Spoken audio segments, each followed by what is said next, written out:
mind how I look. It's been a day of cleaning. I want to make this. First of all, Kenny bought a 25-pound bag of oats a while back, and we have a lot of it left. And then he bought a 50-pound bag of oats recently. So I'm like, in this book, Instant Loss on a Budget. If you don't have it, it's a great book. There's a lot of oat recipes. So I want to try this olive oil and herb focaccia. Ta-da. That's what we're gonna make. I thought I might as well make a video of it. Even though the last few times that I've tried to make cooking videos, they haven't gone so great. I've either like burnt things, I almost cut my fingers off.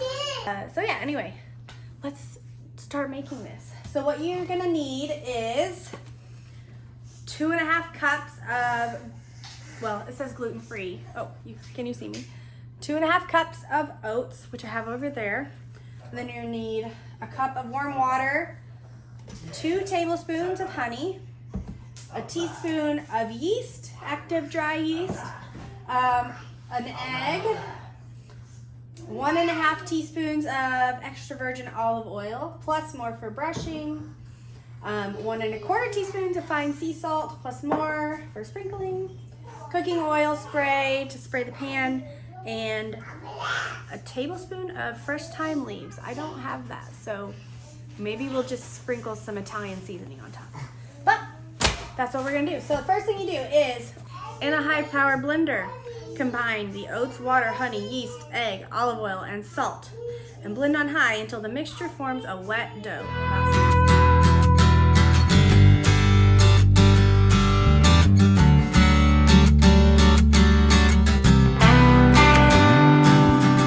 Okay, now we're gonna blend it until it is a ball or dough.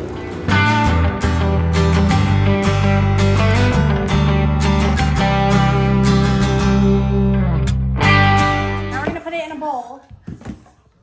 Do you feel like we need to like oil the bowl a little bit? Probably. Mama. Let's just do it, just in case.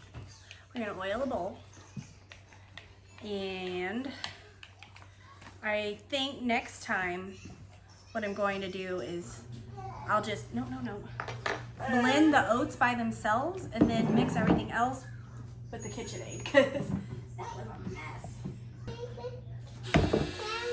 I don't think it's a smart idea for me to stick my hand in there. Blade. Oh my goodness. It says it's supposed to be wet and sticky. It's very sticky. I might have to get Kenny to come put the rest of this in this bowl. Oh my gosh. Don't do this in a blender, y'all. Why does it say blender? Can you come do this? Why would you do this in the blender? How are you supposed to get all this out of here? Ah. Yeah, that's probably as good as I'm gonna get.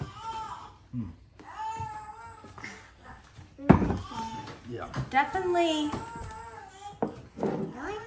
just blend your oats. Henry, no. Blend your oats in the blender and then mix everything else.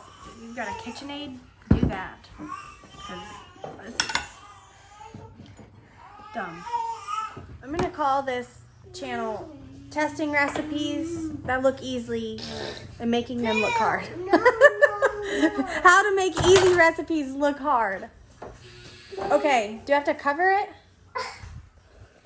Okay, here's our dough. It says let rise in a warm, dry place for an hour or until dough is doubled in size. Okay, well, the warmest, I guess, driest place in my house is this. I feel like I should cover it. It's really not that warm in here. It says transfer the dough in a large bowl. All right, we'll just do that. That's good. All right, let it rise. Hey, don't eat that. Why? Because. Okay, so here's our bread. I don't think that it is doubled, or I don't know if it's a grown or not. But we're just gonna cook it and see what happens. I'm going to spray my new cooking sheet that Kenny got me He got me 2 of these small ones, 2 big ones, and then 1 deep one, which I'm really excited about. But I'm gonna spray this with olive oil cooking spray or Pam or whatever. Okay, let's try this. What does it say? Transfer dough. Oh, sorry, preheat. Oh yeah, I preheated the oven to 375. So now we're going to shape the dough into a flat 3/4 inch thick oval. Okay, Kenny, you're good at inches. Is that good? Come measure. What? Is that 3/4 inch or is that? Yeah. Good. Almost 2 good. That's about right. Okay. Now it says to brush olive oil on top, sprinkle with salt and thyme, but again, I don't have time, so we're gonna do Italian seasoning. Alexa, add Italian seasoning to the grocery list. Would you say you're out of time? I'm out of time. Funny story, my middle name was almost Thyme. Like the spice. T-H-Y-M-E. Cheney Thyme. Sounds like a TV show. It's Cheney time! I don't know how much to brush on here, but Caroline. We're gonna sprinkle some salt on there. Now, I'm really bad about judging how much salt. Yeah, that's a lot. Okay. One time I was making potatoes, and the recipe said 3 pounds of potatoes and like a cup of salt or something like that. I can't even remember. It might not, I think it was a 1/3 cup of salt. Well, I thought it said 3 cups of salt. And at the time I was using like the Himalayan salt, so it was expensive salt. That's with the saltiest potatoes. But Kenny ate them anyways. Didn't you? Yeah. We got the Italian seasoning, we got the salt, we got the olive oil. Now we're going to bake for 30 minutes or until the top is lightly browned around the edges. Let's bake. Okay, the timer went off. Now I forgot to set a timer, so I don't exactly know how long it was in there for, but it says when the edges are golden brown. This is what it looks like. Okay, let's see what it looks like in here. That looks right.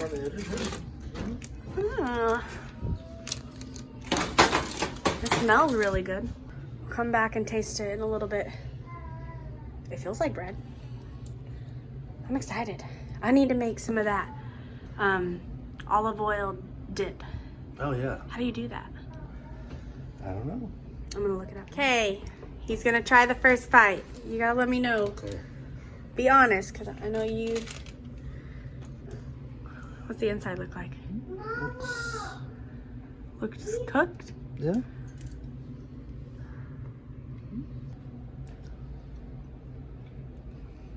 Tastes like bread. Yeah. Try with the olive oil. Not too salty. I got a little bit of salt on that. Okay, Mama. Okay, Mama. Okay, Caroline. Good? Okay, Dad. All right. Okay, Dad. And I didn't do this on camera, but I will Daddy. put the recipe in the description box. Okay.